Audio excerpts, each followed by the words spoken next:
बिस्मिल्लाहिर्रहमानिर्रहीम। शुरू अल्लाह के नाम से जो बड़ा मेहरबान नहायत रहम करने वाला है। अस्सलाम वालेकुम, वेलकम टू माय किचन। आज मेरे किचन में बहुत ही चटपटी, बहुत ही चटखारेदार चटखारा बोटी बन रही है, जिसको बनाना बहुत आसान है। बहुत ही सिंपल तरीके से बनेगी, लेकिन टेस्ट में एकदम लाजवाब होगी। तो आप इसको अपने घर की किसी भी दावत में बना सकते हैं और घर में अपने फैमिली के साथ इंजॉय कर सकते हैं। तो ज़रूर ट्राई कीजिएगा मेरी इस रेसिपी को। तो चलिए फटाफट से इस मज़ेदार सी रेसिपी को बनाना स्टार्ट करते हैं। तो सबसे पहले मैंने यहाँ पर एक कढ़ाई ले ली और इसके अंदर मैं ऐड करूँगी 1 किलो बीफ। ये बोनलेस गोश्त है, आप चाहें तो मटन का भी ले सकते हैं। मैं यहाँ पर बीफ का इस्तेमाल कर रही हूँ। तो ये सारा का सारा जो बीफ है ना, मैं डाल दूँगी कढ़ाई के अंदर। अब इसके अंदर मैं ऐड करूँगी प्याज। तो यहाँ पर मैंने एक दरमियाने साइज़ की प्याज ली थी, जिसको मैंने रफली तौर पे काट लिया है। ये मैं डाल दूँगी इसके अंदर। उसके बाद 1 खाने का चम्मच भर के मैंने लहसुन अदरक का पेस्ट लिया है, ये भी मैंने इसमें ऐड कर दिया। साथ ही इसके अंदर अब जाएगा नमक। आप अपने टेस्ट के अकॉर्डिंग डाल सकते हैं नमक को। और यहाँ पर मैंने 1 से 1.5 गिलास पानी ऐड किया है।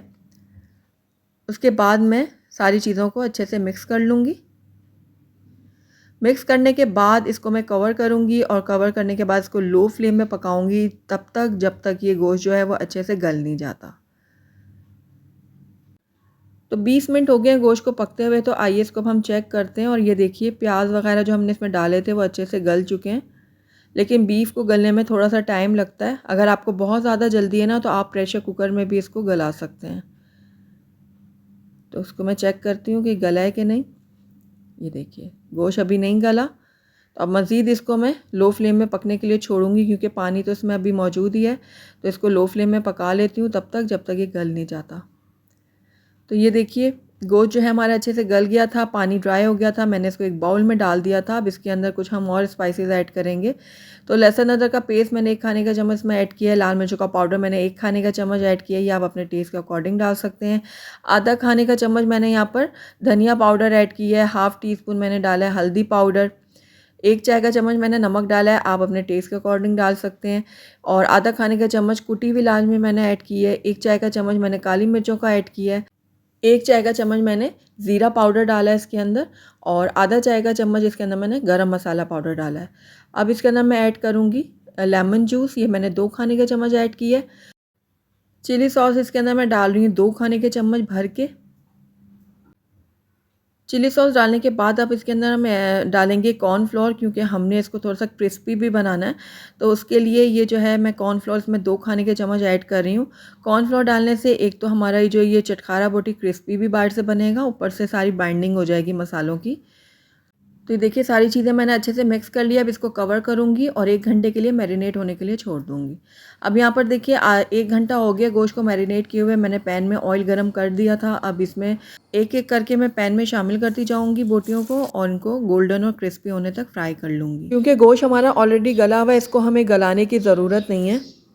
बस हमने इसको गोल्डन करना है, क्रिस्पी करना है।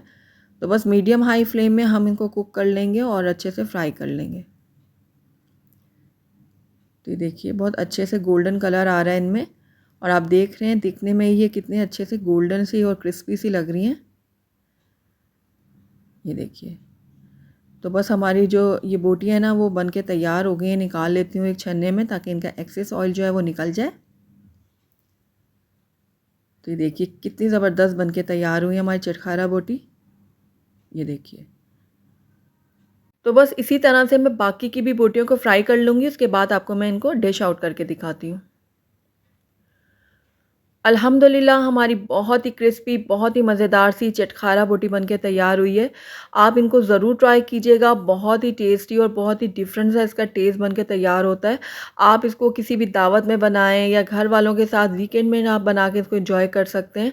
तो ज़रूर ट्राई कीजिएगा मेरी इस रेसिपी को। अगर आपको मेरी रेसिपी पसंद आई है तो इसको लाइक करें, अपने दोस्तों के साथ शेयर करें। और अगर पहली दफ़ा मेरे चैनल पे आएँ तो काइंडली इसको सब्सक्राइब भी कर लें और साथ ही बेल आइकन को भी प्रेस कर दें, ताकि मेरी हर नई आने वाली वीडियो की नोटिफिकेशन सबसे पहले आप तक पहुँचे। और कमेंट करके मुझे ज़रूर बताइएगा कि आपको मेरी रेसिपी कैसी लगी। साथ ही मेरे फेसबुक और इंस्टाग्राम के पेज को लाइक करना मत भूलिएगा। Thank you for watching. अल्लाह हाफ़िज़।